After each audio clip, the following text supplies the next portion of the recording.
Zdravím vás všechny, kteří hledáte nový domov. Dnes se spolu projdeme novostavbou rodinného domu, kterou najdete v oblíbené čtvrti Morkovic, a to na ulici Zahradní.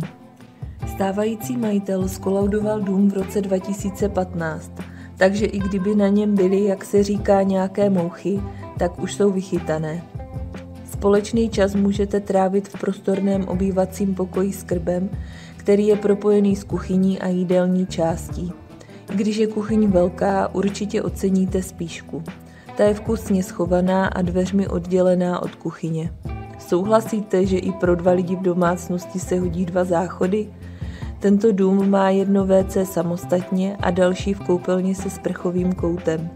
Kdo dáváte přednost relaxaci ve vaně, tak tu najdete ve druhé koupelně. Pro chvíle soukromí a odpočinku jsou v domě 2 samostatné pokoje a ložnice se vstupem na terasu. I když nebudete zrovna doma, tak budete mít kontrolu nad tím, co se v nejbližším okolí domu děje. Je totiž napojený na zabezpečovací a kamerový systém. Velkou přidanou hodnotou tohoto domu je i jeho energetická úspora. Podle výpočtu v průkazu energetické náročnosti budovy má stavba klasifikační třídu B, což je velmi úsporná. Ke krásnému domu budete mít i nádhernou zahradu s krytou terasou o výměře 991 m².